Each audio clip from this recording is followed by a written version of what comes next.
बाल दोस्तों, अब हम एक प्रसंग सुनेंगे। उसके बाद आपको एक प्रश्न पूछा जाएगा। हमें ध्यान से सुनिए और दिमाग का उपयोग कीजिए। आइए दिमागी दौड़ शुरू करते हैं। दिमागी दौड़। भावेश भाई वकील हैं। वह अपनी पत्नी लीना और पुत्र व्रज के साथ सूरत में रहते हैं। छोटा परिवार सुख का आधार होता है। उनका जीवन भी खुशहाल था। एक बार दीपावली की छुट्टियों में वे तीनों अंबाजी गए। 4 दिन बाद वापस आकर देखा तो चौंक गए। उन्होंने देखा कि घर के बाहर जो बगीचा है उसके पेड़ पौधों के कई फूल पत्ते झड़ गए हैं। घर के अंदर जाकर देखा तो पूरा कमरा धूल से खराब हो गया था। दीवार पर की लीना और व्रज की तस्वीरें भी नीचे गिर गई थी और टूट गई थी। नन्हे मुन्ने बच्चों, ऐसा क्यों हुआ होगा? वे समझ नहीं पाए। आप बड़े अक्लमंद हैं, आप ही उन्हें बताइए। परेश भाई किसान है। उनकी पत्नी हीरल बहन नर्स है। एक दिन सुबह सुबह हीरल बहन ने पानी के नल के नीचे जल्दबाजी में एक मटका रखा। बाद में नल चालू किया और रसोई घर में चाय बनाने चली गई। चाय बनाने के बाद जब वापस आकर देखा तो मटका खाली था, उसमें पानी नहीं था।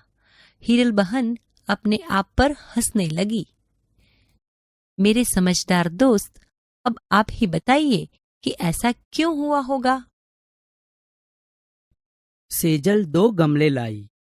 उनमें तुलसी के पौधे थे। दोनों पौधे लंबाई, चौड़ाई और ऊंचाई में एक समान ही थे। 1 महीने के बाद दूसरे गमले का पौधा बड़ा हो गया, जबकि पहले गमले का पौधा अब भी इतना ही था जितना 1 महीना पहले। मेरे बोले बोले भेजाबाज दोस्त, ऐसा कैसे हुआ होगा? आप ही बताइए। तर्क की लगाम, कल्पना के घोड़े। आप साइकिल पर स्कूल जा रहे हैं। रास्ते में देखा तो एक आदमी हाथ हिलाकर आपको रुकने का इशारा कर रहा था। आप रुके। उसने कहा कि बगल वाले गांव में मेरा जाना जरूरी है। आपने उस आदमी को साइकिल पर बिठाया और पास वाले गांव तक पहुंचाया। वहां जाकर आपको पता चला कि वहां एक जादूगर का कार्यक्रम होने वाला है और वह आदमी उसका सहायक है। उस आदमी ने आपको जादू के खेल देखने का अनुरोध किया, पर पाठशाला पहुंचने में देरी हो जाएगी, यह सोचकर आपने मना कर दिया। उस आदमी ने सारी बात जादूगर को बताई। जादूगर ने खुश होकर आपको एक करामाती चश्मे दिए और कहा कि इसे पहनने से तुम सबको देख पाओगे और कुछ भी कर पाओगे। तुम्हें कोई देख नहीं पाएगा। इसका असर 1 हफ्ते तक रहेगा। आप चश्मा लेकर वापस अपने गांव की पाठशाला में आए। वहां से घर गए।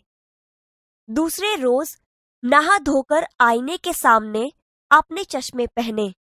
आईने में देखा तो सचमुच आप गायब हो चुके थे। अब आप हमें बताइए कि आप कहां कहां जाएंगे और क्या क्या करेंगे।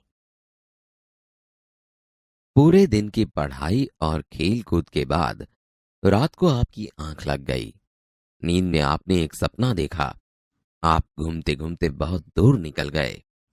आप नदी पहाड़ों के अद्भुत सौंदर्य में लीन हो गए। आपको पता भी ना चला और आप चलते चलते जंगल में पहुंच गए। यकायक आपके सामने एक शेर आ गया।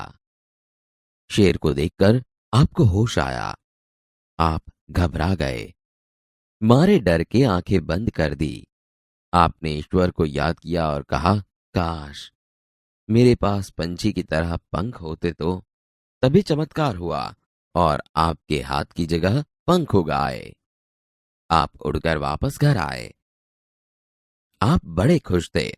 जान भी बची और पंख भी मिल गए। सपना टूटा। आपने नींद से आंखें खोली। आपने पाया कि आपको हकीकत में हाथों की जगह पंख मिल गए हैं। मेरे परिंदे दोस्त, अब बताइए कि आप कहाँ कहाँ जाएंगे और क्या क्या देखेंगे। इस बार आपकी मजेदार और अनोखी कसौटी होने वाली है। एक बड़ा जहाज आपको निर्जन द्वीप पर ले जाने वाला है। वहां केवल मिट्टी, कंकड़ पत्थर, पहाड़ और समुद्री पानी ही है। मेरे बुद्धिमान दोस्त, वहां एक हफ्ते तक सुख चैन से रहने के लिए आप अपने साथ क्या क्या ले जाएंगे? सूची बनाइए।